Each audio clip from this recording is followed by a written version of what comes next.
नमो भगवतो वासुदेव मित्रों, स्वागत है आप सभी लोगों का अपने YouTube चैनल जय हो जौनपुर में। चलिए भैया, पिछली वीडियो में हम लोगों ने हिंदी साहित्य इतिहास का काल विभाजन देखा। हिंदी साहित्य के इतिहास के जो काल विभाजन की बात किया गया, उसमें जो प्रथम काल निकल कर आया वह आपका आदिकाल था। और अगर आदिकाल के नामकरण की बात कही जाए तो ध्यान दीजिएगा, आदिकाल के नामकरण में भैया तरह तरह के विद्वान आते हैं और तरह तरह का नामकरण करते हैं। ठीक, जिसमें एक नाम उभर कर आता है आदिकाल का वीरगाथा काल, दूसरा आता है चारण काल, फिर आरंभिक काल, फिर प्रारंभिक काल, बीजवपन काल, सिद्ध सामंत काल इत्यादि नाम उभर कर आते हैं। लेकिन क्या आप लोगों ने यह विचार किया कि जो आदिकाल, देखिए यह वीडियो भले ही कथात्मक रूप में है, लेकिन ध्यान दीजिएगा यह वीडियो आपके लिए बेहद महत्वपूर्ण है, क्योंकि आज का सारांश अगर आपको समझ में आया तो संभवतः आप आदिकाल को समझ सकेंगे। जी हाँ, हम चर्चा आदिकाल पर ही करने वाले हैं कि ऐसा क्यों है भैया। ध्यान दीजिएगा, आदिकाल में हमारी जो पारस्परिक मतभेद थे, जो मुठभेड़ आप कह सकते हैं या आप पारस्परिक युद्ध कह सकते हैं। क्यों? क्योंकि आप लोग जानते हैं 700 भैया 4 704 विक्रमी संवत में द्वितीय सम्राट हर्षवर्धन ना, हर्षवर्धन की क्या होती है, मृत्यु हो जाती है। जब हर्षवर्धन की मृत्यु हो जाती है तो जो हमारा भारत, इतना विशाल भारत था भैया, वह क्या होता है, अलग अलग राज्यों में विभक्त होने लगता है। ठीक, कहीं राजपूती सामंत आ जाते हैं तो कहीं चंदेल आ जाते हैं ना, तो कहीं जो है गहरवार आ जाते हैं, कहीं परमार आ जाते हैं। अलग अलग राज्यों में धीरे धीरे विभक्त होता चला गया। सभी लोग अपना स्वतंत्र राज्य स्थापित करना चाहते थे। अच्छा, स्वतंत्र राज्य स्थापित करना चाहते थे तो ठीक था, लेकिन ये धीरे धीरे आपस में लड़ना भी शुरू कर दिए, कहीं सीमाओं को लेकर के, तो कहीं भैया अपने राज्य में अच्छी चीजों की व्यवस्थाओं के लिए, लूटपाट के लिए। कुछ राजा ऐसे थे जो सुंदर स्त्रियों के कारण भी लड़ाई कर लेते थे। यानी तरह तरह की बातों को लेकर के तरह तरह के युद्ध होने शुरू हो गए। कभी कभी तो यहां तक हो जाता था कि हमारे भारतीय राजा आपस में शौर्य प्रदर्शन के लिए भी लड़ लेते थे। तो ऐसे में कवियों का कार्य, जो कवियों का कार्य था, उच्चारण की भांति हो गया था। जब राजा युद्ध के लिए जाता था तो ये क्या करते थे भैया, उनके शौर्य का वर्णन करते थे, और जब वो युद्ध से वापस आ जाते थे तो श्रृंगार पर रचनाओं का वर्णन करते थे। तो अब यहाँ पर जो राज्य था भैया, वह आपस में तो इसी पद पर लड़ने शुरू कर दिया। तो धीरे धीरे जब ये विभक्त होते चले गए तो हमारे यहाँ भैया मुस्लिम आक्रमण होने शुरू हो गए। क्यों? क्योंकि उनको पता चला कि भारतीय राजा आपस में लड़ रहे हैं, और भारतीय राजा जहां घर में ही मतभेद हो भैया, उस घर को जीत पाना आसान हो जाता है। ठीक, और ये कारण यही हुआ कि हमारे जब भारतीय राजा आपस में लड़ने लगते हैं तो बाहरी राजाओं, जैसे महमूद गजनवी को देख लिया जाए, मोहम्मद गोरी को देख लिया जाए, तो ये लोग भारत में जो, भारत की उत्तर पश्चिम सीमा पर, वहां से स्थल सीमा थी, तो वहां से आक्रमण करना सबको आसान था। तो उधर के जो राज्य थे भैया, वो ज्यादा जो है भयभीत रहते थे। जितने भी राज्य थे या राजा थे वो भयभीत रहते थे कि इधर से ही आक्रमण होगा और सबसे पहले हम ही को युद्ध को झेलना पड़ेगा। ठीक, तो अब यह राज्य युद्ध को झेलता गया धीरे धीरे। और आप देखते होंगे जो आपके पृथ्वीराज रासो की रचना हुई भैया, तो पृथ्वीराज रासो में आपको बताया गया कि जो पृथ्वीराज थे भैया ना, पृथ्वीराज चौहान थे, उन्होंने मोहम्मद गोरी से युद्ध किया। प्रथम बार मोहम्मद गोरी को पराजित किया, लेकिन दूसरी बार वह क्या करता है भैया कि पराजित कर देता है किसको, मोहम्मद गोरी को। और उसमें अपने भारतीय राजा जयचंद की क्या थी भैया, चापलूसी थी। ठीक, तो ऐसे हमारा भारत धीरे धीरे गुलाम होता चला गया। ठीक, और जब गुलाम होते चले गए भैया, अब देखिए यहां तक तो वीरता की रचनाएं लिखी जाती थी, शौर्य की रचनाएं लिखी जाती थी, लेकिन धीरे धीरे जब हमारा भारत गुलाम होता चला गया, ठीक, और हमारे भारतीय राजा विखंडित मतलब दबते चले गए, तो कवियों का जो आश्रय था वो टूटता चला गया। क्योंकि भैया अगर हमारे पास कुछ नहीं रहेगा तो हम आपको दे पाएंगे, तो जाहिर सी बात नहीं दे सकते। ऐसे जब राजा खुद टूटने लगे तो कवि को कुछ नहीं दे सकते थे, तो कवि क्या किया, राजाओं का आश्रय छोड़ करके अब धीरे धीरे धीरे धीरे वो क्या किया भैया, क्योंकि आप जानते हैं जो सभी परिस्थितियों से हार जाता है, परिस्थितियों को झेल नहीं पाता है भैया, वह या तो दारूबाज बन जाए, विलासी जीवन जीने लगे, या तो ईश्वर की शरण में चला जाता है। दो ही मार्ग बचता है, जीवन से हारा हुआ व्यक्ति या तो विलासी होता है या तो ईश्वर की शरण में चला जाता है। तो अब राजाओं की बात तो छोड़िए, क्योंकि हम साहित्य पढ़ रहे हैं, तो साहित्य की रचना करेंगे, हम साहित्य के बारे में सोचेंगे। तो हमारे जो कवि थे भैया, ये धीरे धीरे हुआ क्या, ये धीरे धीरे धर्म की तरफ इनकी प्रवृत्तियां चलने लगी, और जब धर्म की तरफ चलने लगी तो ये राज्याश्रय को छोड़ दिए, और जब राज्याश्रय को छोड़ दिए तो धीरे धीरे धर्म की तरफ गए, और धर्म से भैया अपना लगाव जोड़ते चले गए, और धीरे धीरे हमारा जो साहित्य था वह धार्मिकता की तरफ जो है धार्मिकता की तरफ उन्मुख हो गया। और जब धार्मिकता की तरफ उन्मुख हो गया तो हमारा अगला काल निकल कर आता है, जिसका नाम रखा गया भक्ति काल। ठीक, अभी हम चारों पर चर्चा करें, इसके बाद एक एक पे चर्चा करेंगे, आवश्यकता होगी तो हम फिर से बोर्ड पे आएंगे, और फिर से नहीं आना तो है ही। ठीक, हाँ। अब जब भैया ये विमुख होते उन्मुख हो गए धर्म की तरफ, तो हमारे कवि जो थे ये धर्म की तरफ आकर ईश्वर से आस्था जोड़े, और जो भी रचनाएं करने लगे वहां धर्म प्रधान रचना होने लगी। एक संप्रदाय तो निर्गुण की तरफ चला गया, दूसरा संप्रदाय सगुण की तरफ चला गया, और सगुण निर्गुण में भी दो तरह के कवि निकल गए, सगुण में भी दो तरह के कवि निकल गए। निर्गुण में जो दो तरह के कवि निकले, एक ज्ञानाश्रयी शाखा हो गई, एक प्रेमाश्रयी शाखा हो गई।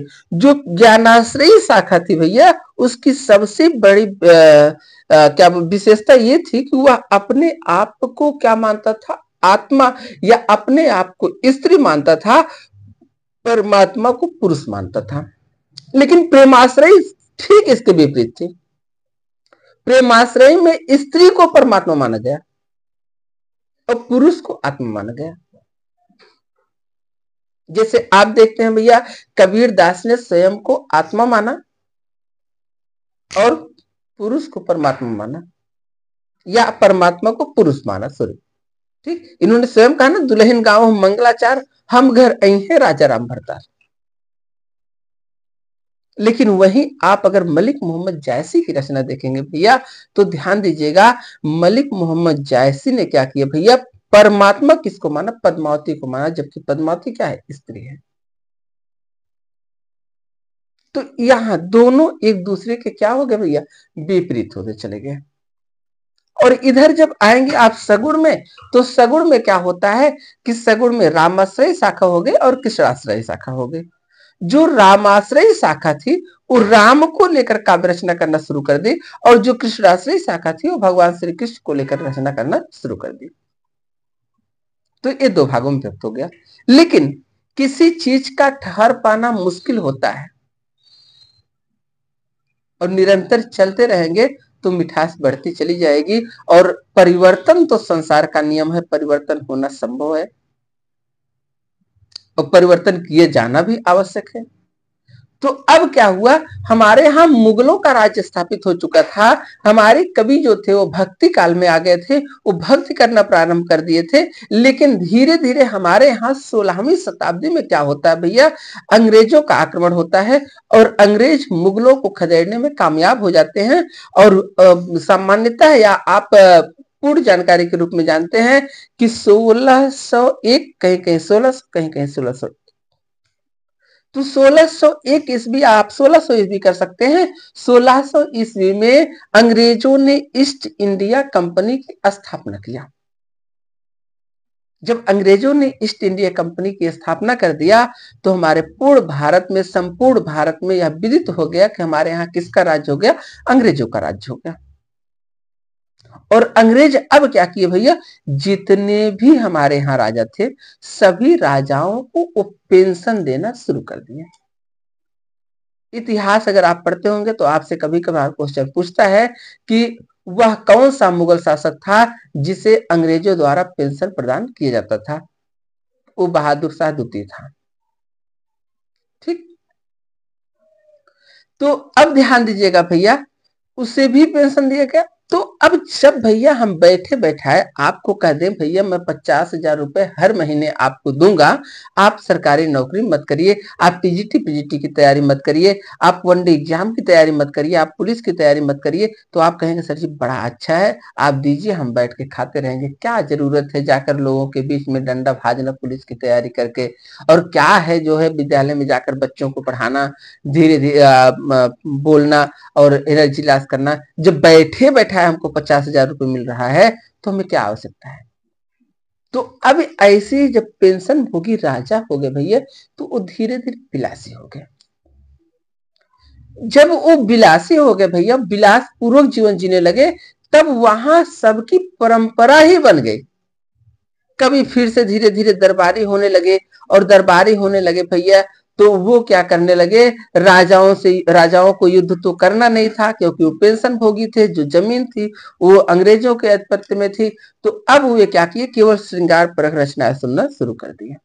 जब श्रृंगार परक रचनाएं शुरू कर दिए तो इस काल का नाम आचार्य विश्वनाथ ने क्या किया भैया, श्रृंगार काल रख दिया। और यहाँ पर लक्षण, उदाहरण, अलंकार, रस, इन सब की प्रधानता हो गई, तो इसे मिश्र बंधुओं ने अलंकृत काल कर दिया। और जहां पर भैया परंपरा प्रधान हो जाए, सबकी परंपरा एक जैसी हो जाए, तो उस काल को परंपरागत काल आप कह सकते हैं। इसलिए आचार्य रामचंद्र शुक्ल ने इस काल को रीति काल का। तो अब हमारे यहाँ रीति काल की शुरुआत हो चुकी थी। जब हमारे यहाँ रीति काल की शुरुआत हो गई भैया, तो सभी परंपराएं काल चलने लगी। लेकिन जो जरा सुबरा और जो बरस दाना,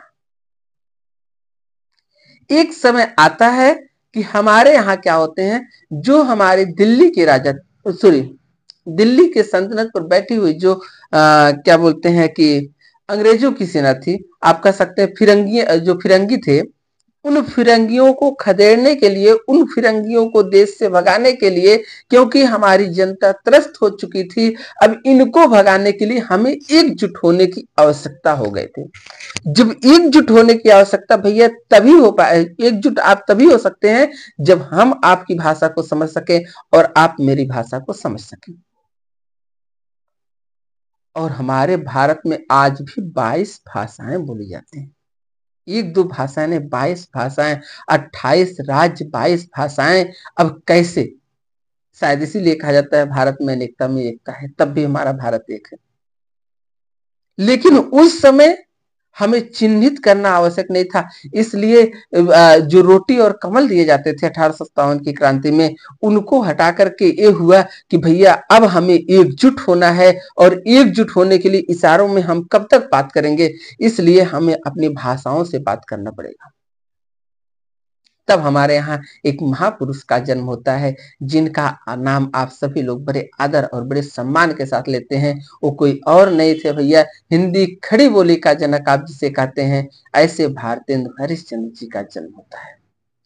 और जब भारतेंदु हरिश्चंद्र जी का जन्म होता है और भारतेंदु हरिश्चंद्र जी हिंदी साहित्य लेखन प्रारंभ करते हैं, तो उन्होंने अपने कवियों को और अपने साथ में रहने वाले साथियों को, यानी जितने लोग उनके संपर्क में आए, सभी लोगों से बस एक ही बात कहना प्रारंभ किया कि भैया अगर भारतवर्ष की उन्नत करना है, भारतवर्ष की उन्नत करना है, तो आपको एक भाषा बोलना पड़ेगा। निज भाषा उन्नति है, सब उन्नत को मूल, बिन निज भाषा ज्ञान के मिटे नहीं कुसूल।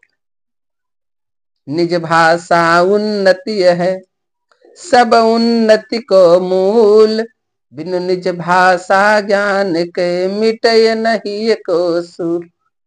बोले भैया अगर आपके दिल में जो कांटा है, यानी कांटा कैसा भैया, इन फिरंगियों को खदेड़ने का, इन फिरंगियों से जो आप त्रस्त हैं, अगर इनसे आप मुक्ति पाना चाहते हैं तो आपको एक भाषा बोलना पड़ेगा। ये हुआ भैया कि अब एक भाषा, कौन सी भाषा को अपनाया जाए, तो सबसे ज्यादा पढ़े लिखे लोग राजधानी के निकट ही रहते हैं और राजधानी में ही रहते हैं, तो उन्होंने कहा भैया कि हम हिंदी भाषा को अपनाएंगे। और हिंदी भाषा हमारा पूरे देश में फैली हुई, हमारे पूरे देश में फैली हुई है। अगर यह भाषा हमारे यहाँ समुन्नत हो जाती है, समान रूप से इसका उन्नत किया जाए और समान रूप के सबके साथ बोला जाए, तो शायद हिंदी भाषा का विकास सबसे जल्दी, समस्त भाषाओं से जल्दी इसका विकास हो सकता है। और अगर इसका विकास हो गया तो हम लोग बात करने में सक्षम हो जाएंगे, एक दूसरे की बात को समझने में सक्षम हो जाएंगे। और जब हम लोग बात को समझने में सक्षम हो जाएंगे तब हम लोग फिरंगियों को आराम से खदेड़ सकते हैं। तो हमारे यहाँ नए युग की शुरुआत होती है, और जब नए युग की शुरुआत होती है तो हम लोग स्वतंत्रता की मांग करते हैं, और स्वतंत्रता की मांग करने में हमारे यहाँ गद्य रचनाएं, पद्य रचनाएं, अनेक प्रकार की रचनाएं लिखी जानी होती हैं। और आप जानते हैं भैया, अंग्रेजों को खदेड़ने में कितने कवि थे, कितनी कवित्रियां थी जिन्हें कई बार जेल में जाना पड़ा। सुभद्रा कुमारी चौहान जी को जेल में जाना पड़ा, अज्ञे जी को जेल में जाना पड़ा, यहाँ तक कि मुंशी प्रेमचंद जी के सोजे वतन को अंग्रेजों ने चौराहे पर जला दिया, और भारत भारती को, मैथिली शरण गुप्त की भारत भारती को जब्त कर लिया। अनेक कवि थे भैया जिन्होंने अनेक यातनाएं सही, माखनलाल चतुर्वेदी हो गए, दिनकर जी हो गए, अनेक कवियों ने अनेक यातनाएं सही, और इन यातनाओं के सहते हुए इन लोगों ने अपनी लेखनी को, अपनी कलम को रुकने नहीं दिया, और नितांत साहित्य सेवारत रहे, और अंततः हमें भारत की एक प्रभुत्व संपन्न स्वतंत्र भारत की प्राप्ति होती है, और आज हम लोग स्वतंत्र भारत के नागरिक हैं। तो इस प्रकार भैया इन परिस्थितियों को, राजनीतिक दृष्टियों को ध्यान में रखते हुए हमारे साहित्य का काल विभाजन किया गया। तो इतना ध्यान रखिएगा। बाकी ये राजनीतिक दृष्टिकोण था।